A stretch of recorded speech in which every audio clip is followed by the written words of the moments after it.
On this episode of Death by Adulting, what do Swedish fish, hot fudge sundaes, and filet mignon have to do with stress?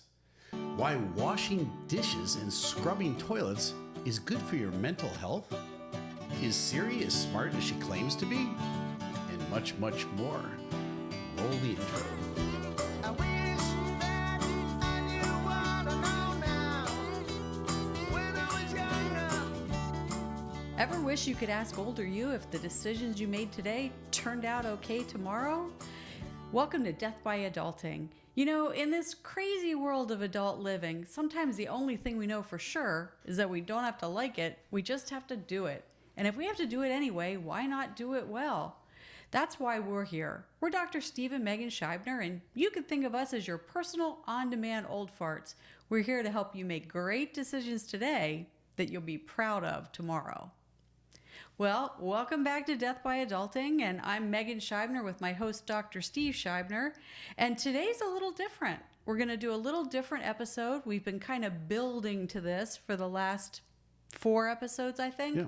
We've been talking about stress and anxiety and the people who cause us stress in our lives and some of the things that cause us stress. And it all kind of comes to the peak today when we talk about our top 10 tips for a stress-managed life. I would say stress-free, but really sometimes stress is good for us, right? We need a little stress, and there's always going to be stress in our life. So we want to talk about how we're going to manage it.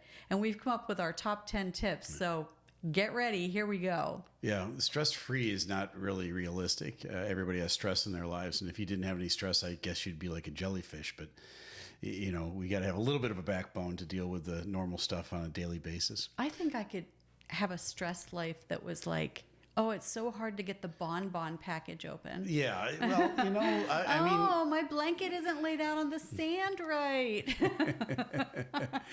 Those are called 20-somethings, honey. I could pretend. They live in your basement. Yeah. Yeah. Right. Yeah. Exactly. All right. So our top 10 tips. Boy, say that 5 times fast for a stress managed life. And tip number 1 is this. There is someone who can help with your stress much more than we can or your friends can or the internet can. And that is the Lord. And so our number 1 tip is this. Learn how to pray. Pray often. Pray earnestly. Go to the Lord in prayer because really He's the one who has the answers. When we feel confused, when we feel frustrated, it's not that God hopes we'll come to Him. He's eagerly waiting for us to come to Him. And so I think for myself, I used to carry a lot more stress, but the more I kind of practiced, and prayer is a practice, it's a habitual thing. The more I practiced prayer and the quicker I ran to it rather than, you know, a last resort, the less stress I felt in my life. Yeah, it's interesting, you know, that you mentioned prayer because there's so many substitutes for it these days, and they're not very good substitutes. Yeah. Prayer's been around for thousands of years. I mean, you don't have. I want to say this right way. You don't have to be religious to pray. You really ought to have a relationship with God to pray, and that's 2 different things. And maybe we'll unwrap that a little bit more in another episode. But prayer is a very centering, focusing thing that calms you down. It's like meditation.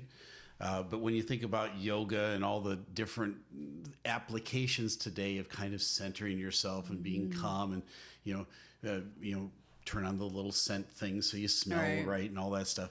All of that is just a sloppy substitute for prayer. Having an active prayer life where you pray all the time. I don't stop and have an organized prayer.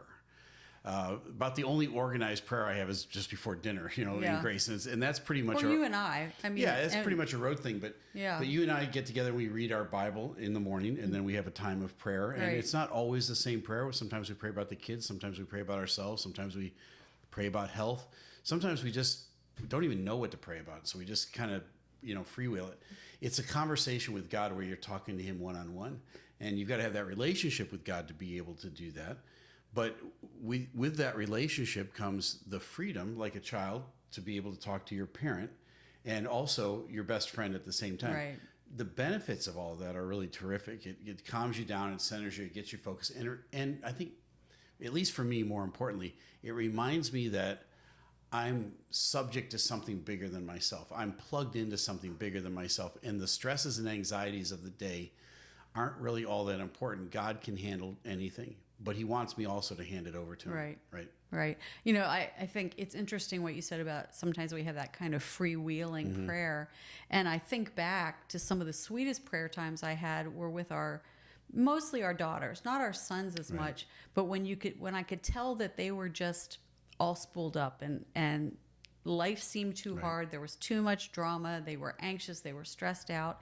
And we would go on prayer walks with no agenda. And I would pray for a little bit, and they'd pray for a little bit, and I'd pray, and they'd pray. And often what happened was they shared in prayer with me things that they didn't even know they needed to share with me. Right. And it gave me just a little open window into their heart. But the same is true with a friend.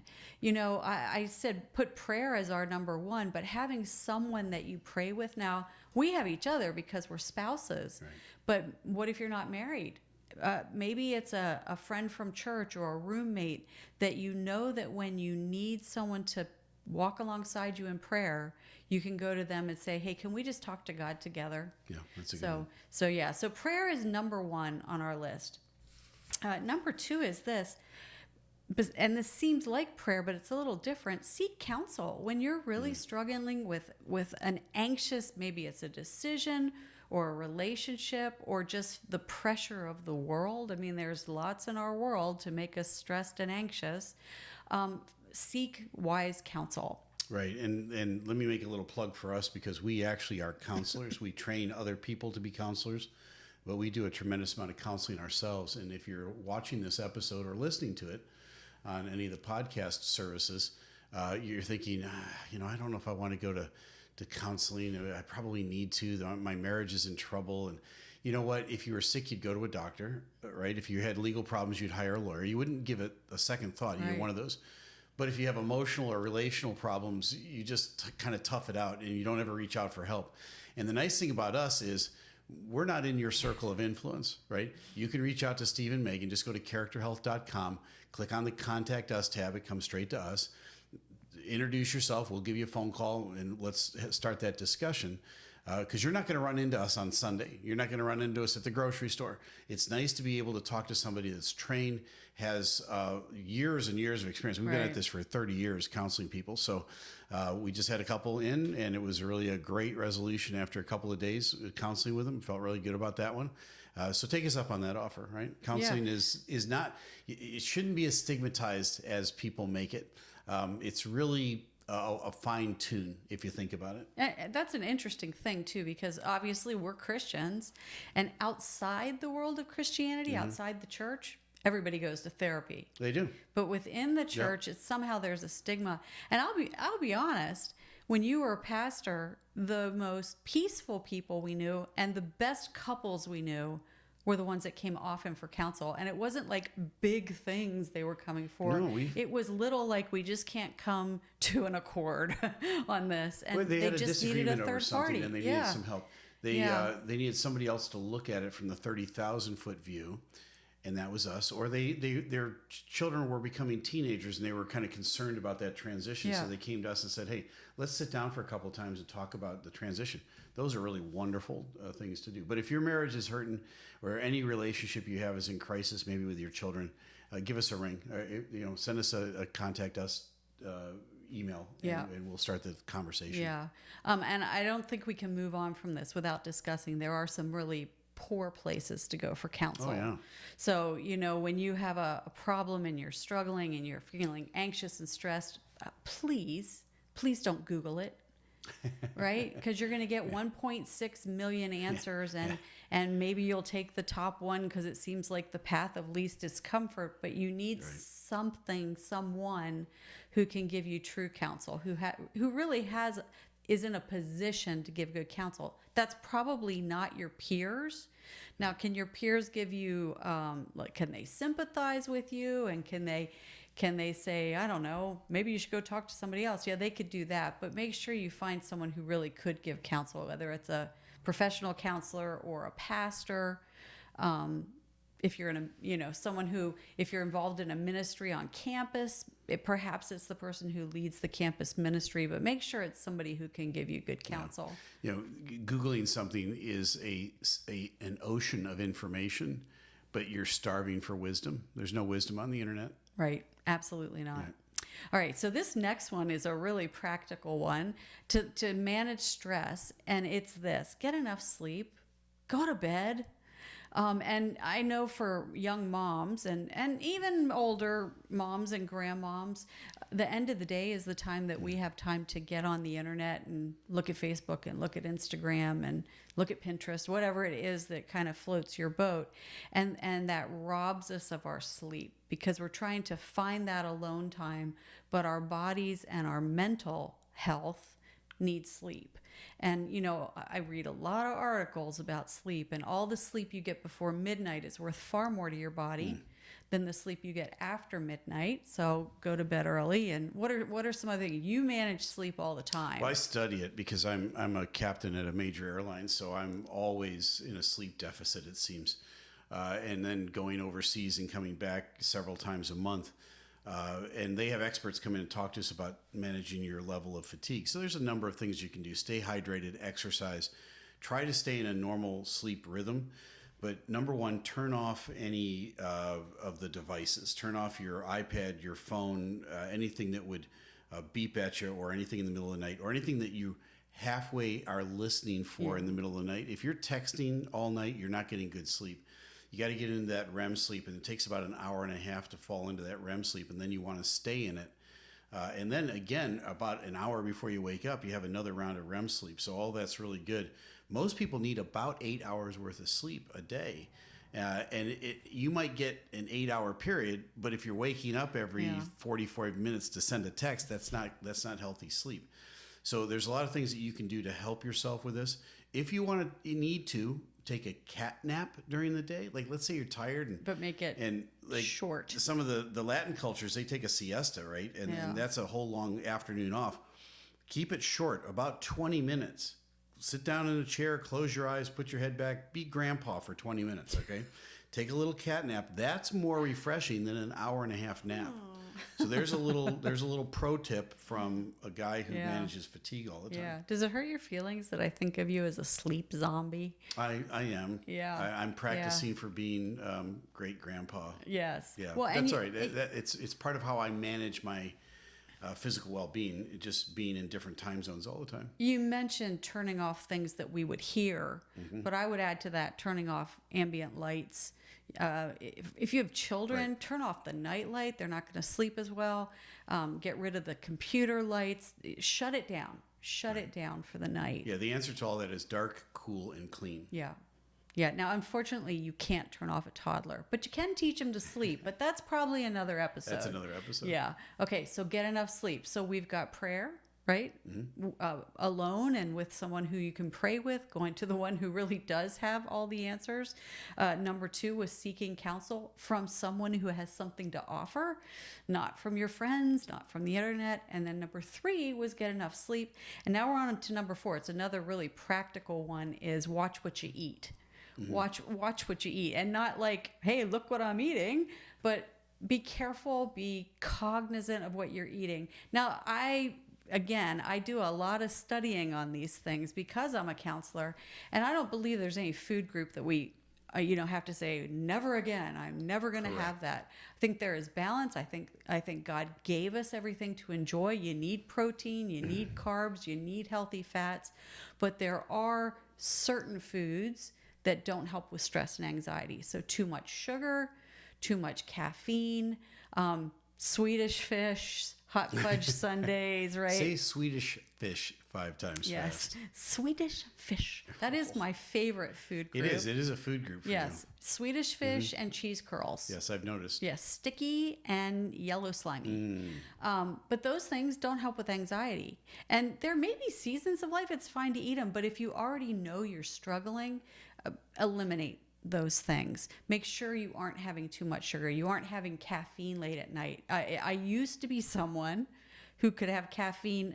I could have a Diet Coke sitting by the side of the bed and sip it in the middle of the night. Now I try and cut my caffeine off at noon because I know I sleep better. Right. It's connected. The food, the sleep, the anxiety and the stress. And I'm going to throw it in this category, and we've hit on it in other episodes, but you have to hydrate. Make sure you're getting enough water to be healthy, right? If your body is healthy, your spirit is healthy because of the prayer, the stress is going to be managed. Right. And taking off the extra weight is just hugely important. You know, here in America, we are overweight, and we have a very fatty diet, a lot of fried foods. We probably overeat. And it's not rocket science. If you're taking in more calories than you burn, you're going to store the extra fat. That's all there is to it. So everybody's metabolism is a little bit different, and their thyroid, and I understand all of those different arguments. But at the end of the day, it's as simple as if you're taking in too many calories, and the type of calories you take in, sometimes some are worse than others. Yeah, so do some research on that. And you know what? I eat a little bit of everything. I'll eat some fried foods, not a ton, but I'll eat some.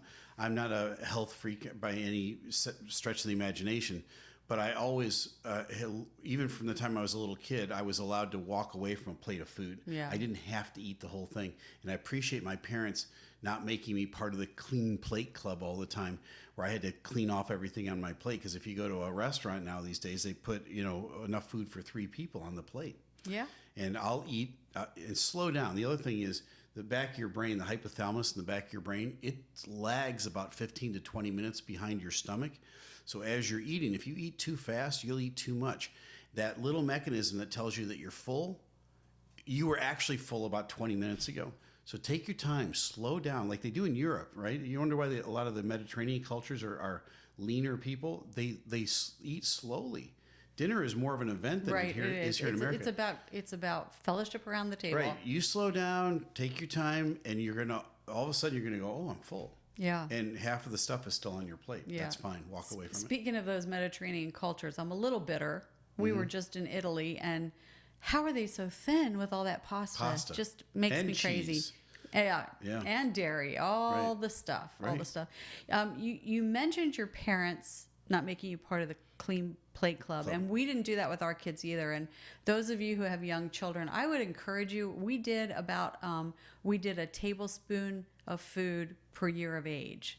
So 3 tablespoons of meat if you're a 3-year-old, 3 tablespoons of vegetable, and they had to try everything. Yeah, they didn't have to clean the plate, but they did have to try everything. And our kids have a pretty varied palate now. And that was more of a character-driven thing than anything else. I didn't want them to be the type of person that says, I'm not going to try that just because they look at it and they think they don't like it. Right, and who snacked all day. Snacked all day on the salty, sweety things that they did like, but then when something good for them came around, and then you don't want to have the fight and the battle. You know how that goes, Mom and Dad. Yeah, but just insist that they take one bite of everything, and then if they don't like it, there are things that kids don't like. When I was a kid, I didn't like mushrooms. I love mushrooms now, but that's you still don't eat Brussels sprouts. Right. Well, you know what? I'm also 106 years old, so I don't have to have those. Yeah, you don't have to have them.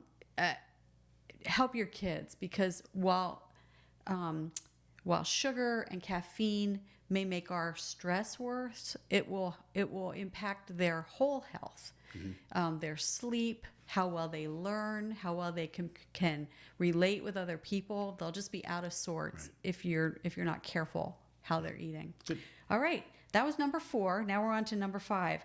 And it's another practical one. These all kind of go together, but find a way to get regular exercise. And now I'm not going to tell you have to go run 5 miles a day or you have to pump iron every day. Although for you women, the older you get, the more you ought to lift. But you need to exercise. And my contention is it has to be fun. Because if it's not fun, you're not going to do it. That's correct. You're not going to do it. And so, if you're not a runner, don't force yourself to run. I tried forever, and when I was in the military, they made me run, and I hated running. Yeah. And it wasn't because I had bad knees or anything. I still have good knees. I just hated running. And you can get as much exercise from walking as you can from running. But find something, like Megan said, that you enjoy. Maybe it's pickleball, maybe it's tennis, maybe it's basketball, whatever it is. Just a daily routine, especially like going for a long walk after a meal. That's really good for your digestion.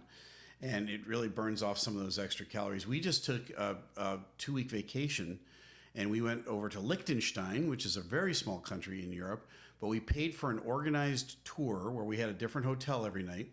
And the tour organization moved our bags from one hotel to another, Right. but we hiked. We had on an foot. app. We followed the app. Right, from one hotel to the next. And Yeah. it wasn't straight. It was like up into the mountains and down. And it was some pretty vigorous hiking. And it was 50 miles in 5 days. 5 days, yeah. So it was around 10 miles a day. It was awesome. If you ever want to go really Yeah. see someplace, and of course the Alps are gorgeous, but we felt virtuous. We had dessert every night. We did. And we still lost weight. Yeah. Yeah. And we had Yeah. some 13-mile days. And when you have a 13-mile day and then you look at the app the next day and go, 7 miles, piece of cake. Right. But before we went, 7 miles seemed like, And it's no. easier now. We all have those smart watches and, Yeah. and things that we wear. Set a step goal for the day and then just try to keep up Yeah. with it. Right? And you said, it was interesting. You said you ran in the military, you ran in high school, but you don't have to. I just was with a friend who was a college runner, and she's in her 50s now, and I hadn't seen her in probably 30 years. And we met up, and she still looks great. And I said, "Oh, you're running?" And she said, "No." And I said, "Why not?" And she said, "Because I realize I hate it." And that's okay. It's okay to find something new to do. I Right. was a tennis player. I don't ever get to play tennis, but I golf. Right. And as of today, I think we're up to 7 of our 8 children has encouraged us to try pickleball. It is inevitable. It is. One more says it, and we'll be on the court. We'll do an episode on pickleball when we start. It'll be the cone of shame. The cone of shame, yes. It's inevitable. All right, Okay. so that was exercise, Yes. right? All right, number 6 is this. Find a community. Find the people you're comfortable with, whether it's your squad or your posse or whatever you want to call it. Find a group of people that the old word is you're simpatico with. And that because those types of relationships are stress relievers. And for those of you who tend to be more introverted, stress and anxiety will cause you to isolate. And instead of isolating, force yourself to go spend time with those friends. Right. There's great help for I your think mentally. women are naturally better at that than men. They're much more relational than men. I think they make friends faster. So guys, for you got to get a little bit more creative with it because we can tend to get really isolated. How about a men's golf league or a men's bowling league or a men's pickleball league? I mean, there may be stuff like that that's out there. You can look that stuff up. There's probably guys that like to bike. There's, join a motorcycle gang. Yeah. Well, one of our sons, ever since the pandemic, has been part of I think it's 5 o'clock in the morning. He is our son. 5 o'clock in the morning online Bible study with 5 other men. Yes. And they're all over the country. They finally got together at our beach house, but they'd never been together in a room before. Right. But for him, he's really busy. He works a lot. He's a filmmaker. He's on the road, but he can fit in 5 o'clock in the morning. Yeah. And what they do is they share their burdens with one another. We're just for men, we got to get more creative. Yeah. Right? We had a pastor who was also our friend who used to say burdens are halved and joys are doubled when you share them with someone else. And that's what a sweet community is. Now, if you're in a community that brings you down, that all you do is gossip or all you do is talk about negative things, or every time you're there, everybody's complaining about politics, it's okay to graciously bow out of that and look for another community. You can find communities at the library. There's lots of, if you're a young mom, just go to the playground. Look for another young mom. Begin to build relationships that way. Good. All right. Number 7 is this. And this seems a little counterintuitive. When I'm anxious, I want people to take care of me. But serve others. Serve others. Get out. Get your hands dirty. Scrub some toilets. Wash some dishes. And find someone worse off than you. And can I tell you, there are people worse off than you. And when we spend time serving those people, what it builds in us is gratitude.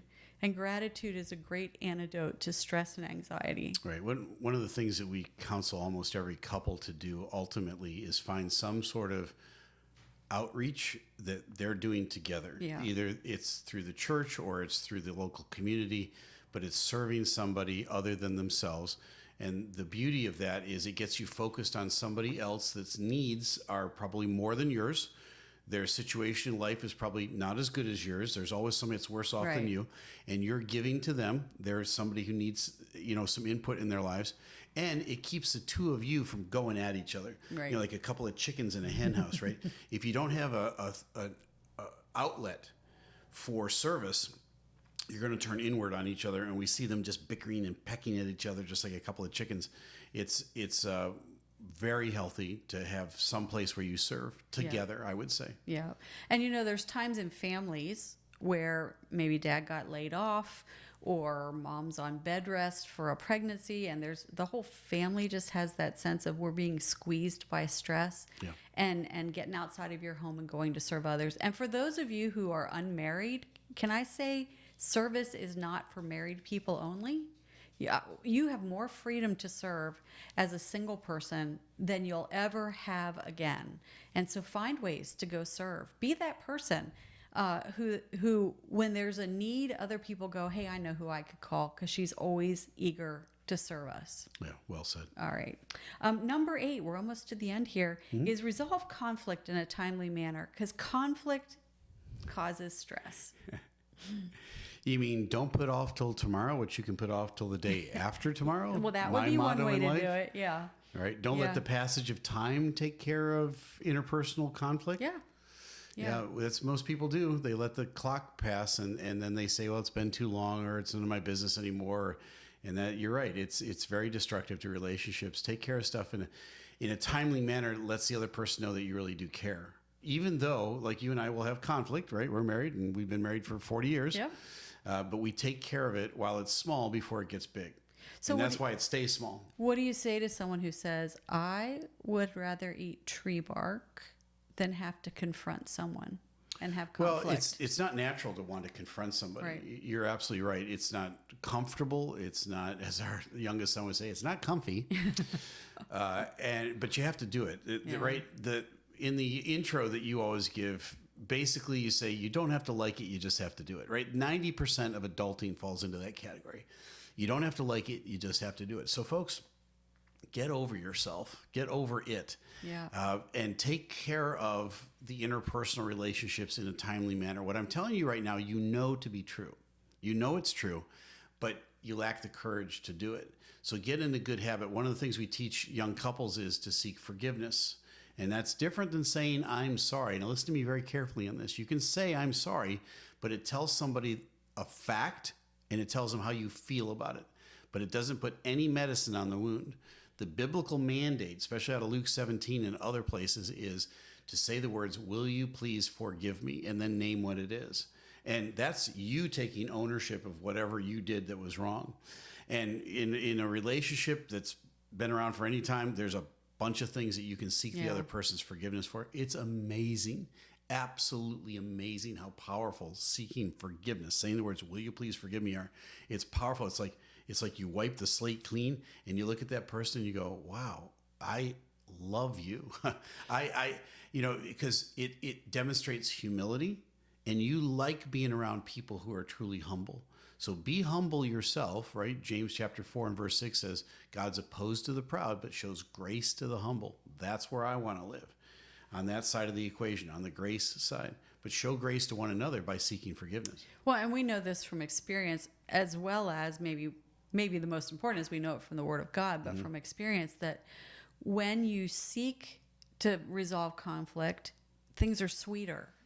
Like the relationship is even better when the conflict has been resolved. But Steve, what is it that makes us so afraid, or maybe it's not afraid, maybe it's hesitant to seek to make things right with people? Well, it's good old stubborn, stiff-necked pride. Yeah. We're just proud, and we don't want to admit that we're wrong.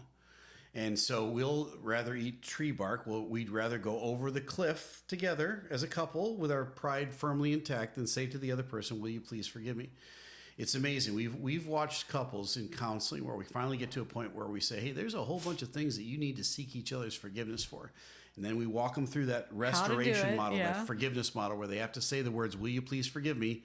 And then fill in the blank. Forgive me for my sarcasm. Forgive me for my harshness. Forgive me for overlooking you. Forgive me for being over controlling, whatever it is, whatever they have to put in that blank. And they just squirm and they don't want to say the words. And there's 3 reasons why it isn't going to work. It's like they all become an 8-year-old. And yeah, it's just words. Now, if it is just words and you don't mean it, okay, that's a different issue. But it's amazing to me how difficult it is to say to somebody, will you please forgive me? But it doesn't really cost you anything except your pride. It doesn't cost you a dime. Yeah. And it's powerful stuff. And once you get good at it and you get practiced at it, you want to keep a short list with the other person. Yeah, because here's why.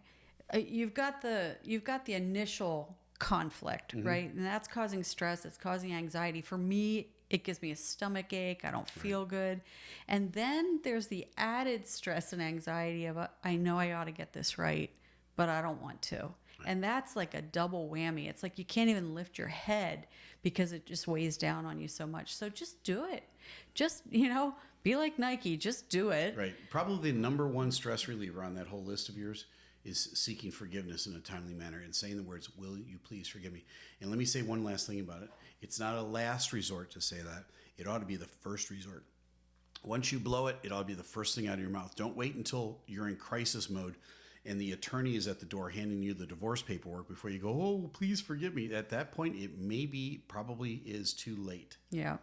Right. And this goes for your children too. Those of you who have children, be quick to seek their forgiveness to resolve conflict and be the adult. I mean, this is death by adulting. Be the adult. Don't think, well, my child should come to me because whatever. You be the adult. You initiate them. You teach them what it's like to resolve conflict. It's amazing to me how generous children will be with giving forgiveness, granting forgiveness. Yeah. And mom and dad, every one of us has blown it with our kids. We've yelled at them when we shouldn't have. We got angry when we shouldn't have. We lost control at some point. Whatever it was, you need to go seek your kids' forgiveness and say, hey, mommy yelled today and that was wrong. Will you please forgive me? All right. That's a powerful one. Yep. All right. Number 9 is this. Find fun things to do. That's a great stress reliever. And maybe you have fun things you already like to do, but I would say find something new. Every day we're growing and changing and getting older. And a lot of the things I thought were really fun when I was 21 and 22, they don't seem so fun anymore. But I have new things that are really fun for me. Yeah, I love doing fun things. We should have put that as number 1. Yeah. Right. But it fits there at the end of the list. I love having a good laugh. We do pun wars all the time. We're always telling jokes. I mean, laughter is very good for your health.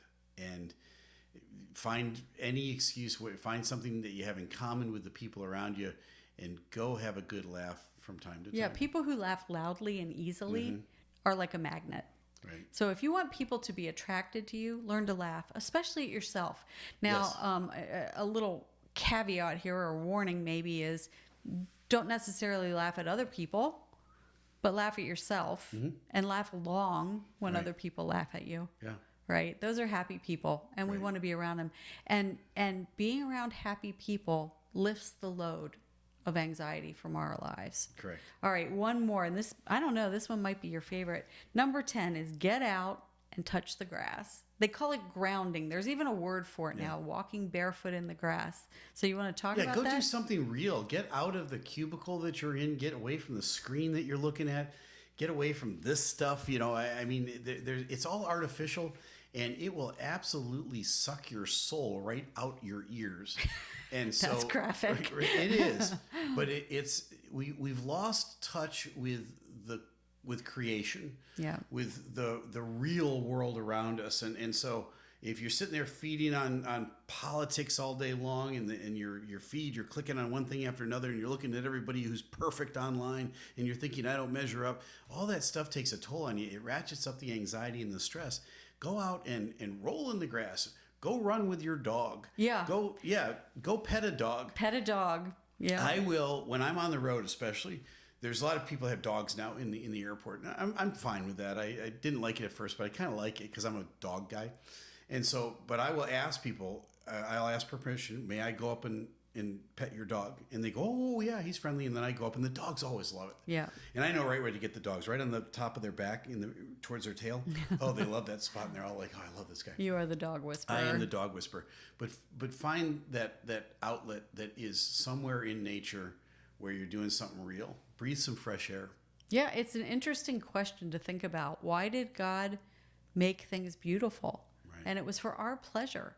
So go to the ocean, go to the mountains, go to the lake, get your feet in the grass, play in the mud, whatever it is. Have a snowball fight. Yeah, Right. Which we did on our 50-mile hike. Yeah. But get out there and let nature be a natural medicine for your anxiety and your stress. All right, so that is all 10 of them, and I'm just going to review them real quickly, and then I'll give you 30 seconds to prepare yourself. Ooh, thank you. I want to know which one for you is the most practical and impactful. So number 1 was this: pray. Number 2, seek counsel from people who can give counsel. Number 3, get enough sleep. Number 4, eat and hydrate. Number 5, exercise, and please make it fun. Number 6, find a community and look until you find one. Do the work to find one. Number 7, serve others. There's always someone worse off than you. Yeah. Number 8, resolve conflict in a timely manner. Number 9, find fun things to do. We highly recommend baseball. And number 10, get out and touch nature. Get your feet in the grass and ground yourself. And Steve, what's the one that for you, you're like, you know what? I got to start doing that one to help with my stress and anxiety. Well, it's a tie for me. I think my 2 favorites are serve others and find fun things to do. I can't differentiate between the 2.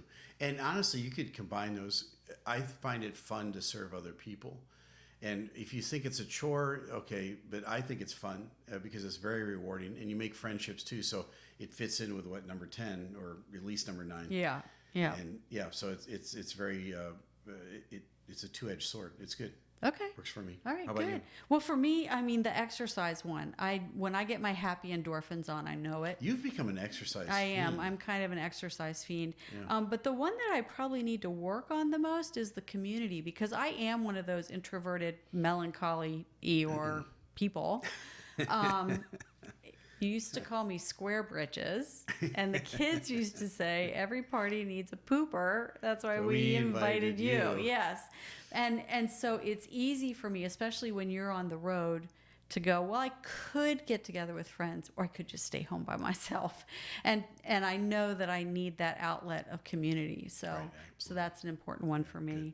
So that's our episode for today. And next episode, don't get anxious about this. We're going to start talking about communication, because that's just such a huge topic. And honestly, so much of the strife in our life is caused by communication. You know, the Word of God says, out of a little mouth comes a whole fire. And we wrote a best-selling book on communication. We did. So we're going to do some of the highlights of that book, right? All right, we'll see you next time. I'm Megan Scheibner with my co-host, Dr. Steve, and this has been Death by Adulting. Remember, when it comes to adulting, you don't have to like it. You just have to